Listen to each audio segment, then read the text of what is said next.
সময় হলো বসে যাবার সময় হলো বসে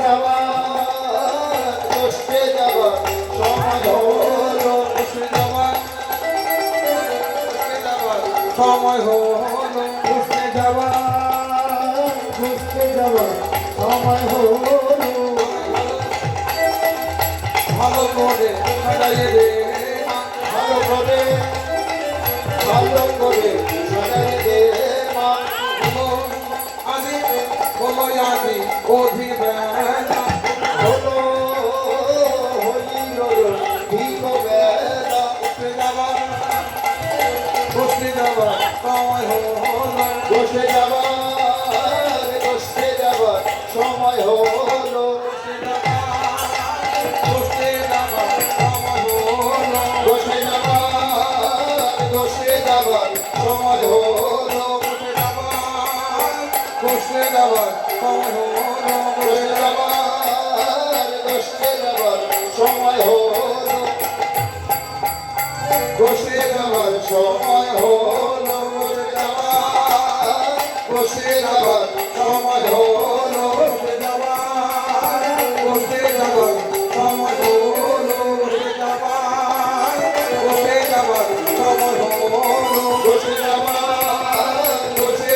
সময় হলো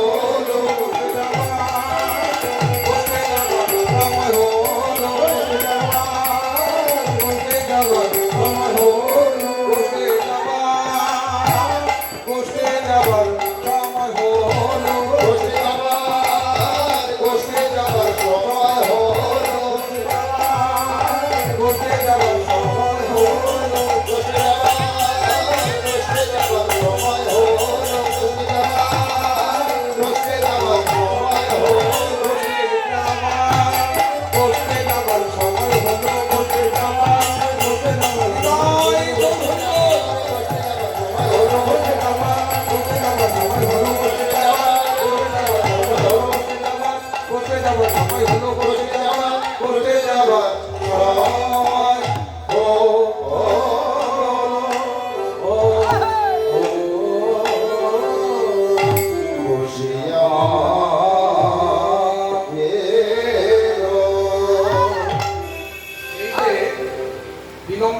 তালগুলো শোনা দরকার আছে। হয়তো আমি বুঝতে পারি না যে একই শব্দ বারে বারে আসছে, এগুলো হলো কীর্তন কিন্তু মূল লঙ্ঘন।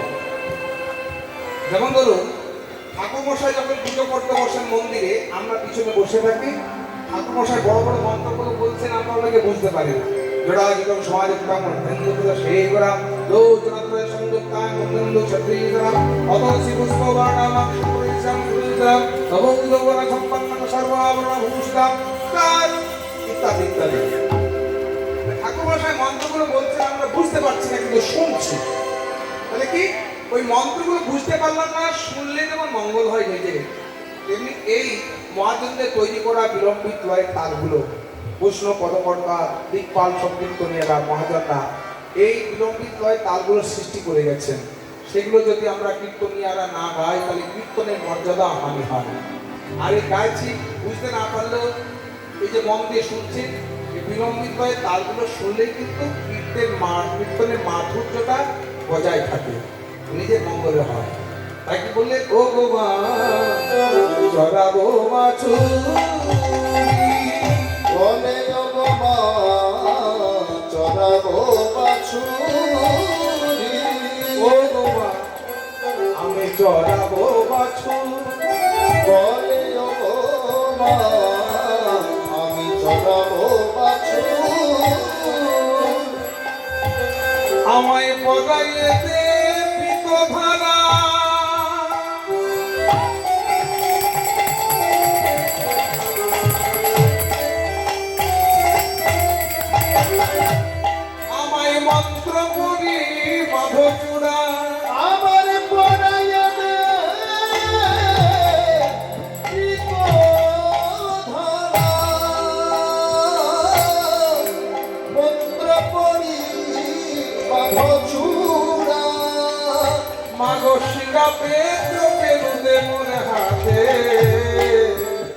ওই শিখা বেত্র বেনু বেনু হাতে মাগো সিংহাবে বেলো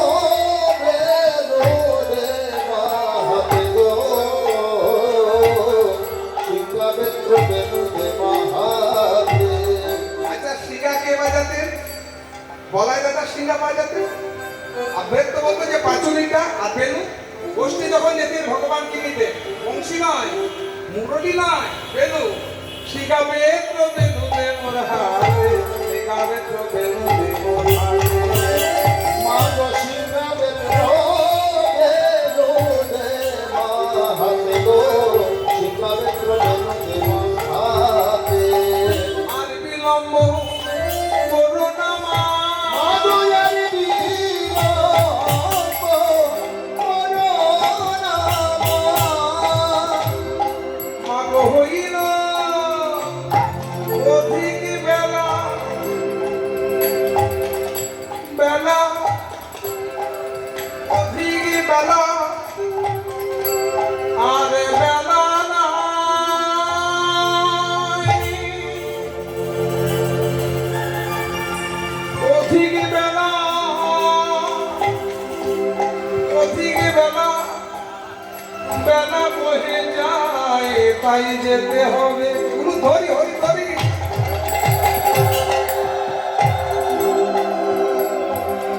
ভক্তমন্ডলী ভক্তি মতে মায়না গমন গোষ্ঠ ফেরত গোষ্ঠ সংসার একটা হলো গোষ্ঠ সংসার গোষ্ঠ মাতৃগর্ভে যখন আমরা থাকি যখন 5 মাস বয়স হয় তখন ভগবান আমাদের মধ্যে আত্মজ্ঞান প্রদান করেন এই গর্ভে যন্ত্রণা সইতে না পারে ভগবানকে বলি প্রভু এবার তুমি মুক্তি দাও তুমি আমায় মুক্তি দাও মুক্তি তো দিতে পারি সেখানে গিয়ে আমায় ভুলে যাবি না তো? না প্রভু সেখানে গিয়ে শুধু তোমার নাম করব কথা দিলাম কথা রাখতে পারলাম না মায়ার দ্বার খুলে দিলেন এলাম এই সংসার গোষ্ঠে সংসার গোষ্ঠে এসে সংসারের মোহের জ্বালায় পড়ে কামিনী কাঞ্চনে জাগতিক জগতে ওই জাগতিক সুখেই আমরা মেতে রইলাম ভগবানকে ভুলে গিয়ে সংসার গোষ্ঠে মেতে রইলাম তাই বলছেন মা হইল অধিক বেলা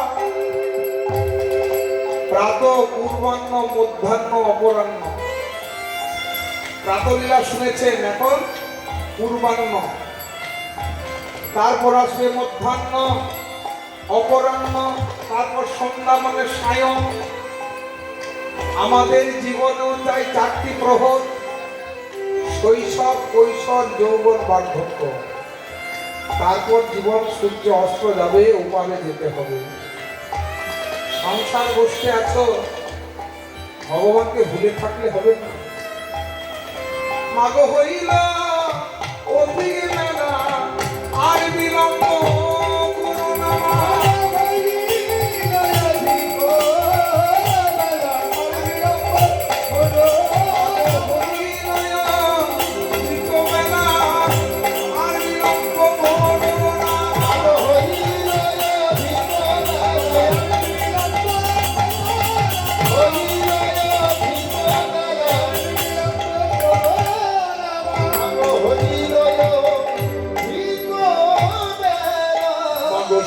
মেত্র বেনু বেনুর হাতে আলো সিংহাবে বেলো রে মাহাতে মাগয়ালো কান্তি রঙা ভালে ধরি হরি ধরি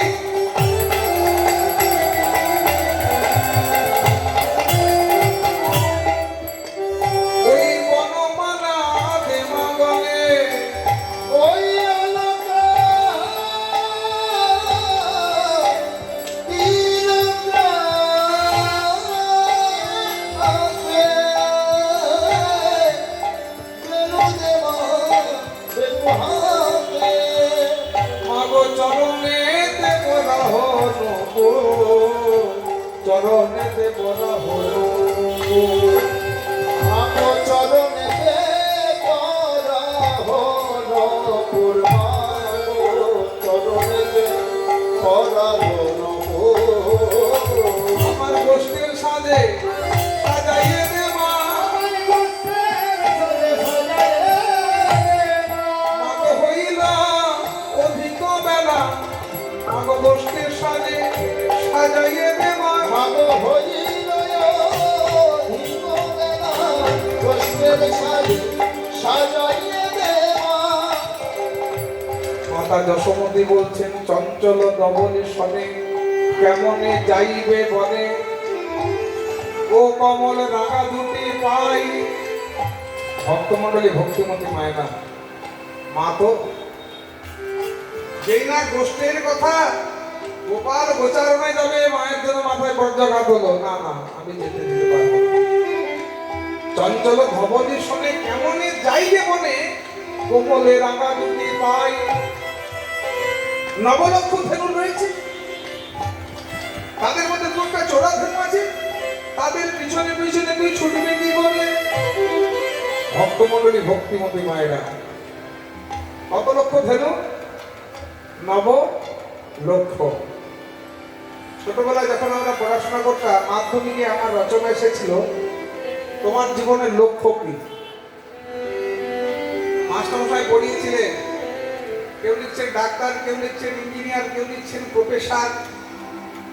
হ্যাঁ, কিন্তু কোন ছেলে লিখলো না যে বড় হয়ে আমি সাধু হতে চাই, কৃষ্ণ ভক্ত হতে চাই। আমিও নিজে লিখিনি, মাস্টারমশাই হতে চেয়েছিলাম। তোমার জীবনে লক্ষ্য কি? না, মাস্টারমশাই হয়ে শিক্ষাদান করতে চাই। রচনায় সেটা লিখে এসেছিলাম, কিন্তু হয়েছে কি কীর্তনীয়। দেখবেন মা বাবারা সাধু ঋষিদেরকে শ্রদ্ধা ভক্তি করেন, সাধুদেরকে প্রণাম করেন, কিন্তু যদি সে যে মা বাবা সাধুদেরকে প্রণাম করেন, সাধুদেরকে শ্রদ্ধা ভক্তি করেন, তার ছেলে যদি সাধু হয়ে যায়, তখন দুঃখ প্রকাশ করে বলেন, হায় হায় আমার ছেলেটার কি হলো, আমার ছেলে সাধু হয়ে গেল। হ্যাঁ? তাহলে জীবনে তোমার লক্ষ্য কি সেটা জানতে হবে। নবলক্ষ ধেনু, যখন ভক্ত প্রহ্লাদকে জিজ্ঞাসা করা হলো তোমার জীবনের লক্ষ্য কি, ভক্ত প্রহ্লাদ বললেন, আমার জীবনের লক্ষ্য হলো নববিধা ভক্তি। নিতাই গৌর হরি বল। আমার জীবনের লক্ষ্যটাই হলো নববিধা ভক্তি অর্জন করা, ভক্তি অর্জন। এই নববিধা ভক্তি কি? শ্রবণাং। শ্রবণাং মানে কি? প্রথমটা হলো শ্রবণাং, পরে ভগবানের নাম গুণকীর্তন শ্রবণ করব। শ্রবণং শরণং, ভগবানের নামকে, ভগবানের চরণকে আমি স্মরণ করব। শ্রবণং শরণং বন্দনং, শ্রবণং শরণং বন্দনং কীর্তনং অর্চনং বিষ্ণুপাদ সেবনং সখ্য দস্য আত্মনিবেদনং। এই নববিধা ভক্তি আমি অর্জন করতে চাই। এই যে নবলক্ষ ধেনুর কথা শুনছেন, আবার নয়ের ঘরের নামটা দেখুন। যখন ভক্ত প্রহ্লাদকে বারে বারে বলা হলো তুমি দস্যুর আচরণ গ্রহণ করতে পেরেছো কি, কেমন পড়াশোনা করেছো, শুক্রাচার্য মুনির কাছে গিয়ে যখন হিরণ্যকশিপু জিজ্ঞাসা করলেন, নয়ের ঘরের নামটা তো অবশ্যই জানি। নয় একে নয়, নয় দুগুণে আছে নয়, একে আছে নয়, 3 9 27, 2 এর সাথে 9, 4 9 36, 3 এ 6 এ 9। বুঝতে পারছেন? 9 একে 9, 9 দুগুণে 18, 1 আর 8 যোগ করলে কত হয়? 9 হয়। 3 9 27, 2 এর সাথে 9 হয়। 4 9 36, 3 এ 6 এ 9, 5 9 45, 4 এ 9, 6 9 54, 5 এ 4 এ 9, 7 9 63, 6 এ 3 এ 9, 8 9 72, 7 এ 2 এ 9, 9 9 81, 8 এ 1 এ 9, 9 10 90, 9 এ 9। হরি ছাড়া নয়, কৃষ্ণ ছাড়া নয়, হরি ছাড়া নয়, হরি ছাড়া নয়, কৃষ্ণ ছাড়া নয়, হরি ছাড়া নয়, কৃষ্ণ ছাড়া নয়। হরি ছাড়া নয়, কৃষ্ণ ছাড়া নয়, হরি ছাড়া নয়, কৃষ্ণ ছাড়া নয়। হরি ছাড়া নয় কৃষ্ণ ছাড়া নয় হরি ছাড়া নয় কৃষ্ণ ছাড়া নয়। নববিধা ভক্তি নবলক্ষ ধেনু তার জীবনের প্রকৃত অর্থে অনুবাদী ভক্তগণ বললেন, জীবনে তোমার লক্ষ্য হওয়া উচিত কি? ভক্তি অর্জন করা। ওই বিপ্রদাসে ঘোষে বলে এ বয়সে ঘটে গেলে ওই বিপ্রদাস ঘোষে বলে এই বয়সে উঠে গেলে ওই পরানো কি ধরিতে পারে মায়, পরানো কি ধরিতে পারে মায়। ওই পরানো কি ধরিতে পারে মায়ের পরানো কি ধরিতে পারে মায়। গোপাল বারে বারে বলছেন, মা আমাকে সাজিয়ে দাও, আমি গোষ্ঠে যাবো গোষ্ঠে যাবো। এমন সময় হয়েছে যে ভগবানের 12 জন সখা,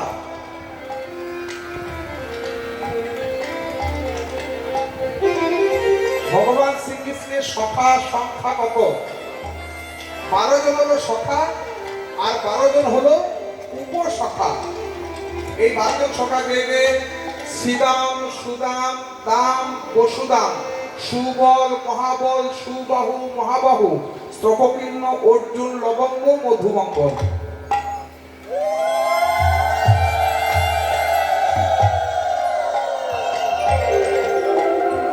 এই 12 জন হলো সখা আর 12 জন হলো উপসখা। এই 12 জন উপসখাকে হলায়ত, বরুধপ, গন্ধর্ব, অংশুমান, কিঙ্কিনী, বসন্ত, বিলাসী, কোকিল, উজ্জ্বল, কলপিম্ব, কুণ্ডলীক্ষর, কুণ্ডলীক্ষ। 12 জন সখা আর 12 জন উপসখা।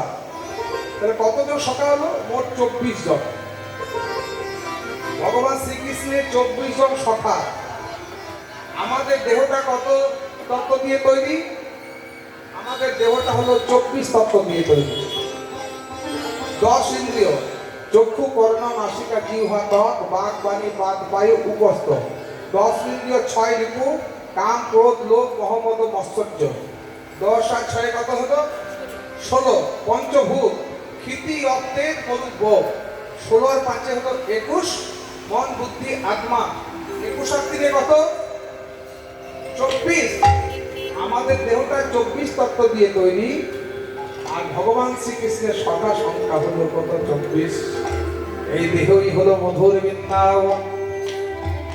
এই দেহ হলো বৃন্দাবন। ডান দিকে 12 জন সখা, বাম দিকে 12 জন উপসখা, 24 জন সখা দেহ বৃন্দাবনে বিরাজ করছে। মধ্যস্থানে গোবিন্দ রয়েছে, বামে গুরুভে নমঃ, বামে বলাই দাদা রয়েছে। তাহলে 24 জন সখা এই দেহ বৃন্দাবনে রয়েছে। ভক্তমণ্ডলী, ভক্তিমতী মায়েরা, এই দেহটা যদি বৃন্দাবন হয়, বৃন্দাবনে বসবাস করেন কে? স্বয়ং গোবিন্দ রাধারানীকে বামলে যুগলে বিরাজ করছে। যখন বলছে মা আমাকে সাজিয়ে দাও, গোষ্ঠে যাবো গোষ্ঠে যাবো, তখন এই 12 জন সখা এসে উপস্থিত। শ্রীরাম, প্রণাম, ধাম, বলছিলাম এই গানা, এই দেখছি না কত বেলা হলো, তুই গোষ্ঠে নিয়ে যাবি না? ও ভাই কানাইয়া রে, গুরু ধরি ও ভাই কানাইয়া রে, চল চল, গোষ্ঠে নিয়ে যাবি না? ও ভাই কানাইয়া রে, চল চল কৃষ্ণে যাবি না ও ভাই কানাইয়া রে। ওরে দেখ রে কত বেলা হলো,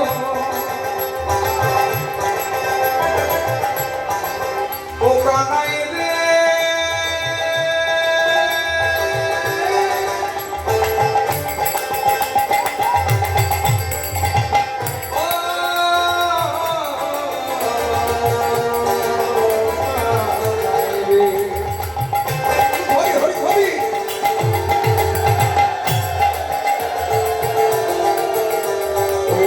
কত বেলা হলো,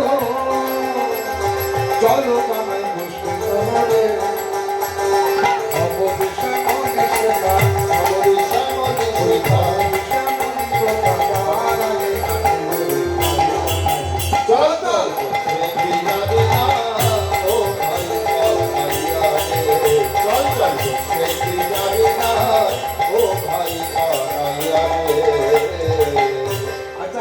ভক্তমণ্ডলী ভক্তিমতী মায়েরা, আমরা তো সংসার গোষ্ঠী আমরা বিচরণ করছি। সংসার গোষ্ঠী যখন এলাম, তার আগে আমরা কোথায় ছিলাম? পদ্ম পুরাণের সুন্দর তার ব্যাখ্যা দিয়েছেন। এই মানুষ হওয়ার আগে, সংসার গোষ্ঠী আসার আগে কোথায় ছিলাম? জলে জান লক্ষানি নবলক্ষানি তাপর লক্ষ বিংশতি লক্ষ্মী রুদ্র সংখ্যকা সংখ্যকা দক্ষিণাগ দশ লক্ষ দশলক্ষ 20 লক্ষ পশুবস্তু পশুবনশ্চ চতুর্লক্ষানি মানব মানবা জলজান লক্ষানি। প্রথমে আমরা জন্মগ্রহণ করেছিলাম নবলক্ষবার জলজগুলে। জলের মাছ হয়েছি, কুমির হয়েছি, ব্যাঙ হয়েছি, কিন্তু উদ্ধার হলাম কখন? যখন শঙ্খ রূপে জন্মগ্রহণ করলাম। ভক্ত বৈষ্ণবরা যে বদলে হরিধ্বনি করে, যে বদলে ভগবানের নাম গুণকীর্তন করে, সেই বদলেই তখন শঙ্খ ধ্বনি করলো। তখন জগৎ জীবন থেকে মুক্তি লাভ করলাম। স্থাবর লক্ষ বিংশতি লক্ষ্মী 20 লক্ষবার জন্ম হলো গাছপালাতে। যেদিন আমরা তুলসী বৃক্ষ রূপে জন্মগ্রহণ করলাম, আমার পাতা দিয়ে গোবিন্দের ভোগ নিবেদন হলো, সেদিন গাছপালা জীবন থেকে মুক্তি লাভ করলাম। প্রেমীয় যুদ্ধ সংখ্যাকার 11 লক্ষবার জন্ম হলো পোকামাকড়ে। যেদিন আমরা গণ্ডক নদীতে শালগ্রাম শিলার পীঠ হয়ে জন্মগ্রহণ করলাম, সেদিন পোকামাকড় জন্ম থেকে মুক্তি লাভ করলাম। পক্ষিণা 10 লক্ষ কম 10 লক্ষবার জন্ম হলো ডিমের মধ্যে। যেদিন আমি ময়ূরকুলে জন্মগ্রহণ করলাম,